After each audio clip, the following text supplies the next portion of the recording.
গল্পটি শুরু হয় ১৯৯৫ সালের প্রেক্ষাপটে। চারজন বন্ধু পাহাড়ে হাইকিং করতে আসে। তাদের মধ্যে একজনের নাম পল। পাহাড়ের চূড়ায় পৌঁছে পল এক অদ্ভুত শব্দ শুনতে পায়, যা অন্য কেউ শোনে না। শব্দটির উৎস খুঁজতে গিয়ে পল একটা গভীর গর্তে পড়ে যায়। বন্ধুরা দড়ি ব্যবহার করে তাকে উদ্ধার করার চেষ্টা করে এবং দেখে পল একটা গুহায় চুপচাপ বসে আছে। সেখানে একটা অস্বাভাবিক বড় কঙ্কাল দেখা যায়, যা সাধারণ কঙ্কালের চেয়ে অনেক বড়।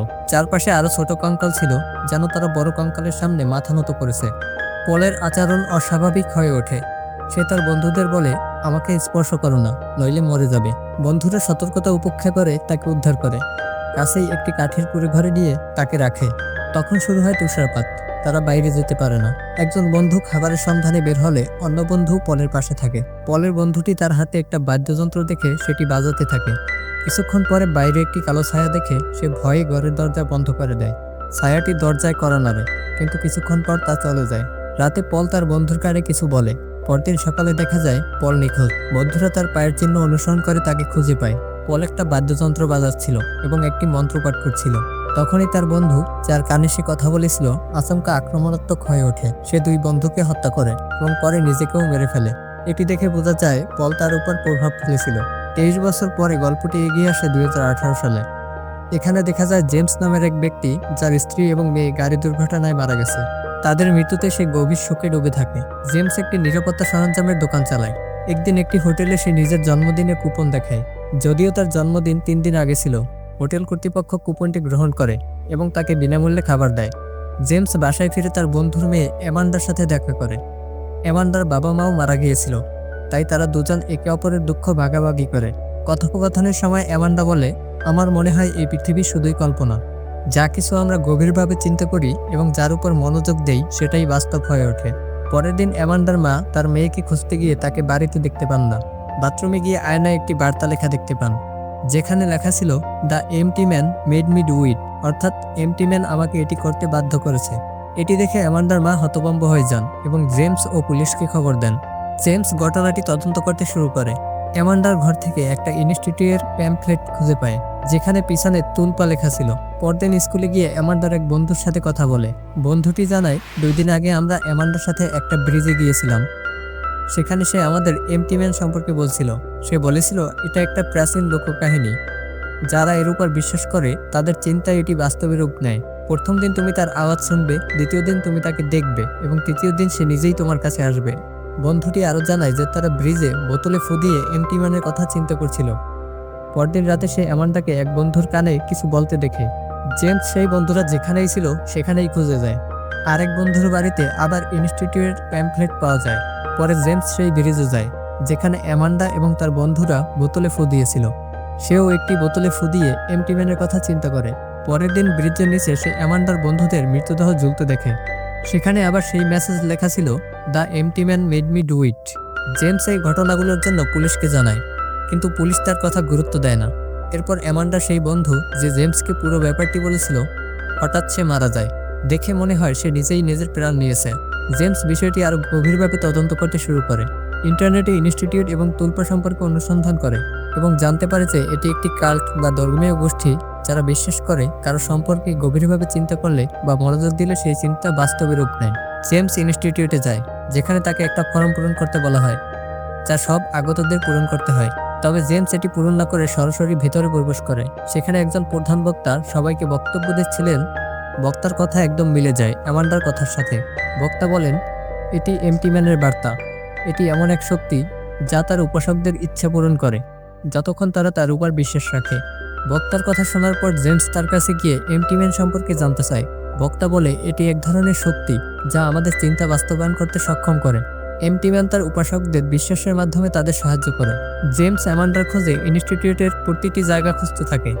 এক জায়গায় সে কিছু মানুষকে কালো কাগজের দিকে তাকিয়ে থাকতে দেখে। আরেক জায়গায় মানুষ বসে বসে এমটি ম্যানকে ডাকার চেষ্টা করছিল, কিন্তু জেমসকে সেখান থেকে বের করে দেওয়া হয়।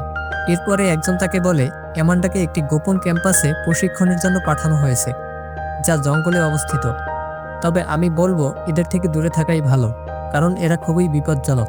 জেমস জঙ্গলে সেই গোপন ক্যাম্পাসে পৌঁছায়, যেখানে একটা কেবিনের ভেতরে অনেক ফাইল দেখতে পায়। একটা ফাইল অ্যামান্ডার এবং আরেকটা তার নিজের নামে ছিল, তবে তার ফাইল সম্পূর্ণ খালি ছিল। পরে একটি ঘরে অনেক ভিডিও ক্যাসেট দেখতে পায়। একটি ক্যাসেট চালিয়ে দেখতে পায় সেখানে একটি লোকের উপর অদ্ভুত পরীক্ষা চালানো হচ্ছে।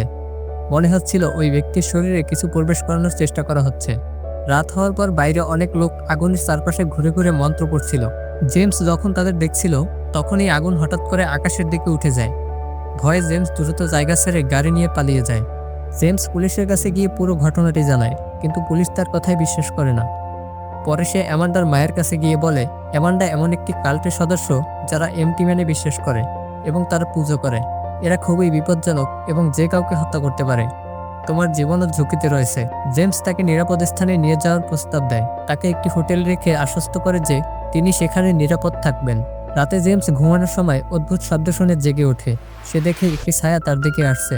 ভয়ে সে ছায়াটিকে আক্রমণ করার চেষ্টা করে, কিন্তু ছায়াটি অদৃশ্য হয়ে যায়। পরদিন সকালে জেমস আবার ইনস্টিটিউটে যায় এবং দেখে একজন লোক, যিনি তাকে অ্যামান্ডার ব্যাপারে তথ্য দিয়েছিলেন, কিছু লোকের সাথে কোথাও সে যাচ্ছে। জেমস তাদের অনুসরণ করে। তারা একটি হাসপাতালে পৌঁছায়। জেমস তাদের অনুসরণ করে দেখে তারা একজন কোমায় থাকা ব্যক্তির সামনে মাথা নত করছিল। জেমস কিছুই বুঝতে পারে না। পরে সেই লোককে ধরে মারধর করে জিজ্ঞাসা করে, তোমরা আমাকে কেন জঙ্গলে পাঠিয়েছিলে এবং এই কোমায় থাকা ব্যক্তিকে? লোকটি জানায়, এই ব্যক্তির মাধ্যমে এমটি ম্যান আমাদের সাথে যোগাযোগ করে। সে গত 23 বছর ধরে কোমায় আছে এবং আমরা তাকে পুজো করি। পরদিন জেমস আবার ইনস্টিটিউটে ফিরে যায় এবং সেখানে একটি আলাদা ফাইল খুঁজে পায়, যা তার নিজের ফাইল ছিল।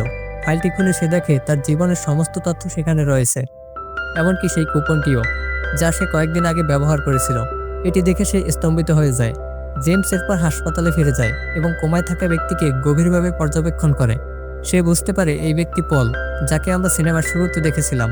অ্যামান্ডা সেখানে উপস্থিত ছিল এবং জানায় পল গত 23 বছর ধরে এমটি ম্যানের বাহক। এখন তার শরীর দুর্বল হয়ে গেছে, তাই আমাদের নতুন একটা শরীর দরকার, যার মাধ্যমে এমটি ম্যান কাজ করবে। সেই নতুন বাহক তুমি, জেমস। অ্যামান্ডা আরও জানায়, তোমার জীবনের যে স্মৃতিগুলো তুমি সত্য ভেবেছ সেগুলো সম্পূর্ণ মিথ্যা।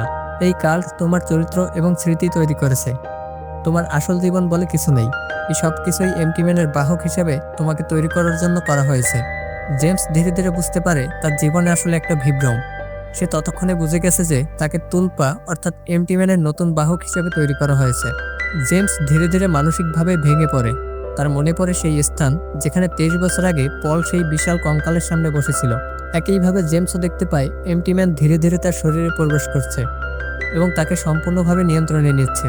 জেমস জ্ঞান ফেরার পর বাড়ি ফিরে যায়। সে বুঝতে পারে যে এখন আর সে মানুষ নয়, সে তুলপা অর্থাৎ এমটি ম্যানের বাহক হয়ে গেছে। তার জীবন, স্মৃতি, অনুভূতি সবই কল্পিত, যা এই কাল্ট তৈরি করেছে। শেষে জেমস আবার হাসপাতালে ফিরে যায়। সেখানে কোমায় থাকা পলকে গুলি করে মেরে ফেলে। এতে করে পুরানো বাহক পল শেষ হয়ে যায় এবং জেমস নতুন বাহক হিসেবে পুরোপুরি প্রতিষ্ঠিত হয়। হাসপাতালে উপস্থিত কাল্ট সদস্যরা জেমসের সামনে হাঁটু গেড়ে তাকে পূজা করতে শুরু করে। জেমস এখন এমটি ম্যান এবং কাল্টের সাথে মানুষের যোগাযোগের একমাত্র মাধ্যম। এমটি ম্যান তার উপাসকদের ইচ্ছা পূরণ করে, তবে যারা তাকে ভয় পায় বা বিশ্বাস করে না তাদের হত্যা করে। আর এভাবেই তাদের এই চক্র চলতে থাকে।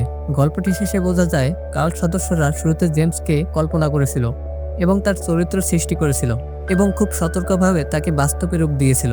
জেমসের সমস্ত জীবন আসলে একটি সাজানো চিত্র ছিল, যা তাকে এমটি ম্যানের যোগ্য বাহক করতে তৈরি করা হয়েছিল।